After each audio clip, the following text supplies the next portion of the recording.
राम राम। लोक सुमंगल संवाद के तीसरे चरण में हम पूज्य बापू के गांधी दर्शन की चर्चा कर रहे हैं। यद्यपि बापू ने कहा कि यह दर्शन सनातन है, मैं कोई दार्शनिक नहीं हूं, लेकिन फिर भी यहाँ के लोगों ने उनके आचार व्यवहार, परिश्रम, सद्गुणों को देखते हुए उनको महात्मा की उपाधि दिया। उसी प्रकार से दुनिया भर के दार्शनिकों ने उनके दर्शन को स्वीकार किया। कल हमने बापू के सत्य, अहिंसा और सेवा की चर्चा किया था। समयाभाव के कारण हम सेवा को आगे बढ़ा रहे हैं। आज वैश्विक आपदा की स्थिति में हम घरों में हैं और सेवा साधना में रत हैं। पूज्य बापू ने जो सत्य का सिद्धांत दिया वह ईश्वरीय सिद्धांत है, सत्य चित्त आनंद का सिद्धांत है। वह कहते थे कि जो सत्य का सिद्धांत है यह आशावादी सिद्धांत है।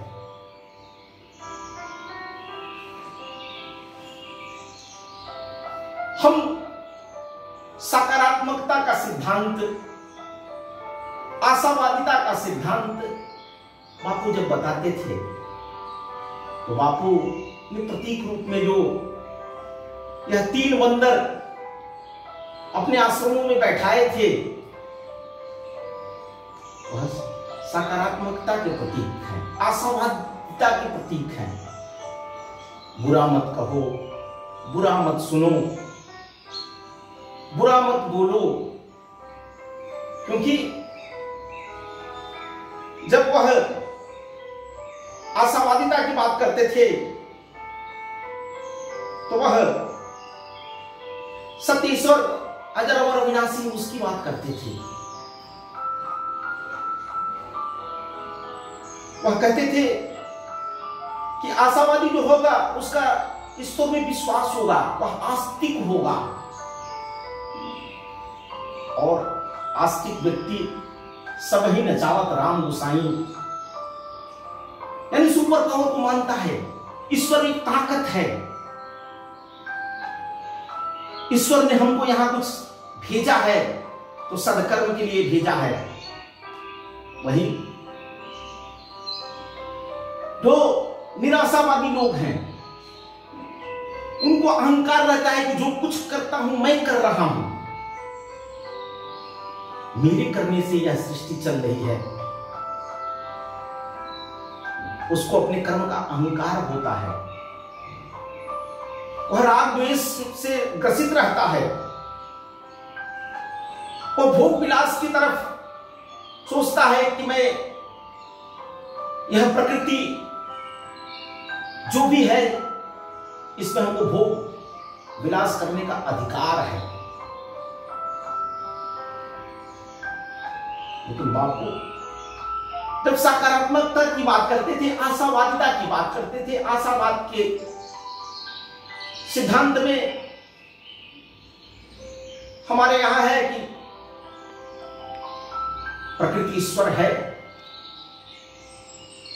और वह सुपर पावर संतुलन करता है। इस नाते से व्यक्ति को शारीरिक सुख चाहिए, मानसिक शांति चाहिए, आत्मिक आनंद चाहिए, और यह सबको चाहिए। इसलिए उन्होंने सर्वोदय की बात किया, सर्वे भवन्तु सुखिनः की बात किया। रामदास सिंह के पुस्तक में जिस लास्ट में सबके मंगल की बात की गई है। बापू काफी प्रभावित थे उससे, इसलिए बापू ने जिस सेवा की चर्चा किया, बापू कहते थे कि भारत को समझना है, भारत की संस्कृति को समझना है, तो यहां की मातृभाषा में समझना पड़ेगा। और हमारी स्थानीय मातृभाषा हो या राष्ट्रभाषा हिंदी हो, क्योंकि कई शब्दों के अर्थ अंग्रेजी के कारण बदल जाते हैं। जैसे धर्म को समझना है तो उनके यहां रिलीजन कहा जाता है, वैसे सेवा को वो सर्विस मानते हैं, और हमारे यहां सेवा की परिभाषा है, वह निष्काम सेवा की है, वह आत्मीयता की है, वह सहयोग की है, वह सहायता की है। यहां सेवा सर्विस नहीं। आज आपदा की स्थिति में अनेकानेक लोग अपने घर से लेकर के पूरे समाज, राष्ट्र, विश्व में सेवा की विभिन्न प्रकार की गतिविधियां चला रहे हैं। तो वहां सेवा सर्विस है, वहां श्रम की चोरी करने में आनंद लोगों को आता है कि हम सर्विस कर रहे हैं तो हम अपने काम को कितनी प्रामाणिकता से करें, यह आदमी सोचता है, वो अपने को नौकर मानता है। लेकिन भारतीय चिंतन में सेवा कर्तव्य है, कर्म है, और हम कर्तव्य को निभाना जानते हैं, कर्तव्य परायणता की बात करते हैं। हमारे यहां सेवा है यज्ञ कुंड, हमारे यहां सेवा यज्ञ है। मातृ ऋण, पितृ ऋण, समाज ऋण, राष्ट्र ऋण से पूर्ण होने का एक माध्यम भी सेवा है। और जब हम सेवा की चर्चा करते हैं तो भारतीय चिंतन कहता है कि सेवा प्रेम और करुणा से होती है, आस्था से होती है। हम सर्वे भवन्तु सुखिनः की बात करते हैं, वैसे वसुधैव कुटुंबकम की बात करते हैं, हम आत्मीयता की बात करते हैं, हमारे रक्त के संबंध है। बापू कहते थे कि हम सब एक दूसरे नहीं हैं। मानवता हमारी कह रही है कि हम एक ईश्वर की संतान हैं। रघुपति राघव राजा राम, पतित पावन सीताराम। वो भजन गाते थे तो कहते थे कि वैष्णव जन तो तेने कहिए, ये पीड़ पराई जाने। वैष्णव जन वह है जो दूसरे की पीड़ा को समझता है, दूसरे के दुख को समझता है, सबके सुख में जीवन की कामना करता है। नरसिंह मेहता का वह भजन बापू को बहुत प्रिय था, और इसमें से, इस भजन से निकलता है सर्वोदय का वह संदेश, जिसको पंडित दीनदयाल उपाध्याय जी अंत्योदय कहते हैं। यानी हमारे अंदर अगर मनुष्यता है तो हम दूसरे के सुख दुख में सहभागी कैसे बने। तब हम जिस आत्मिक आनंद की बात करते हैं, मानसिक शांति की बात करते हैं, मानसिक शांति तब मिलती है जब हम किसी को सेवा करते हैं, परोपकार करते हैं। और सेवा हमारे यहां निष्काम करने की कही गई है।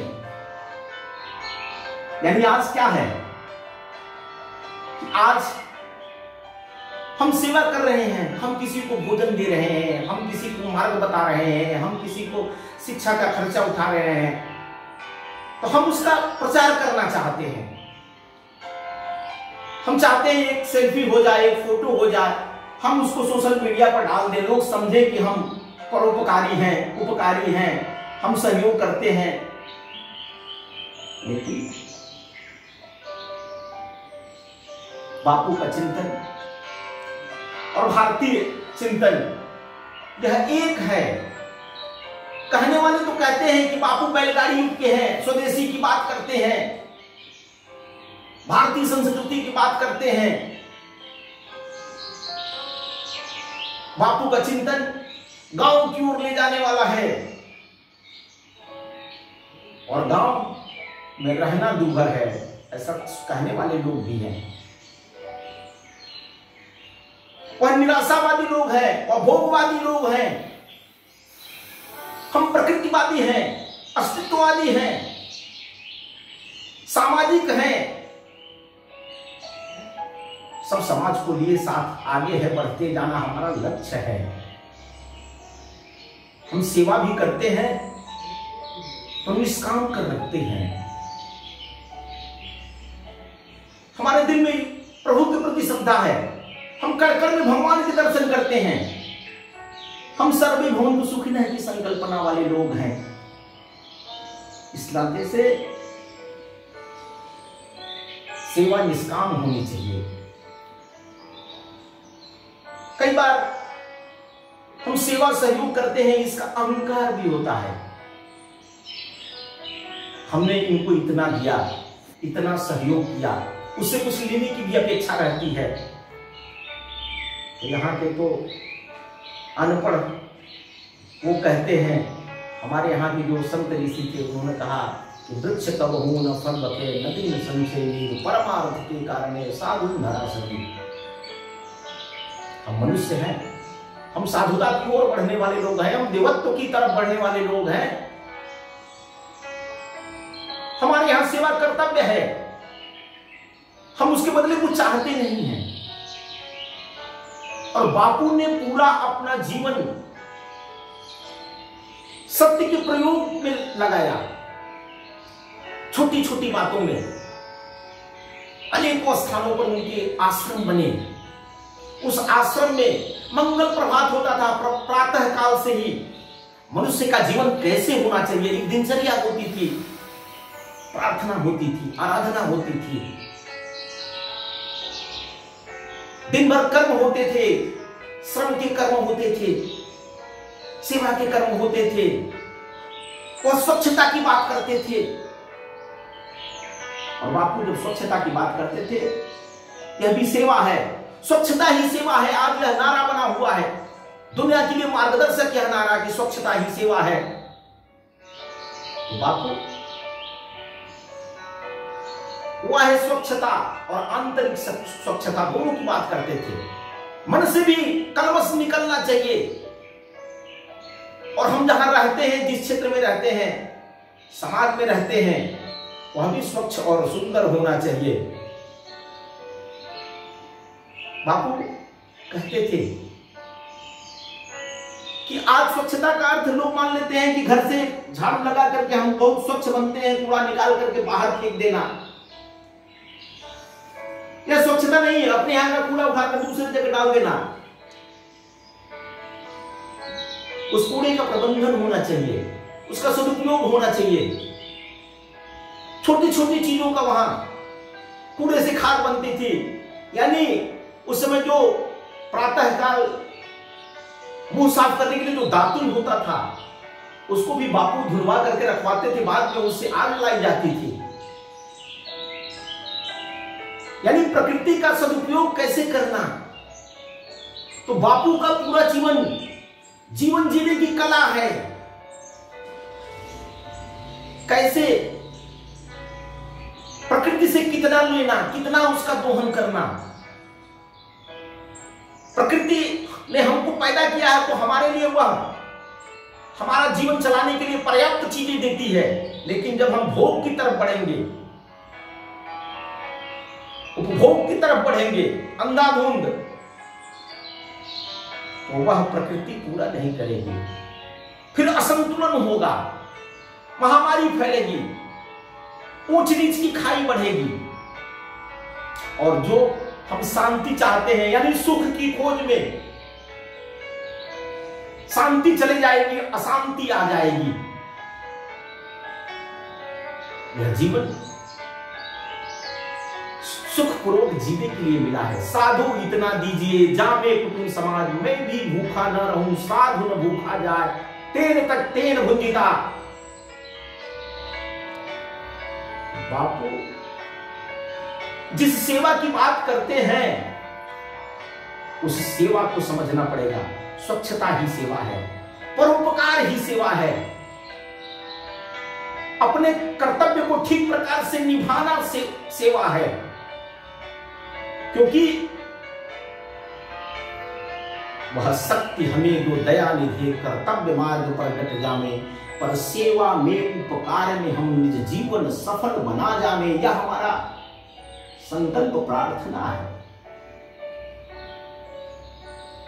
बापू बहुत व्यवहारिक जीवन जिए, निरंतर प्रयोग करते रहे। हमारे ऋषि मुनियों ने जो प्रयोग हुआ है उन प्रयोगों को हम विज्ञान की छोटे क्लासों में पुस्तकें पहले पढ़ते थे, आओ विज्ञान करके सीखे, किए हुए प्रयोग करते थे। वैसे बापू ने पूरा जीवन प्रयोग धर्मिता में लगा दिया।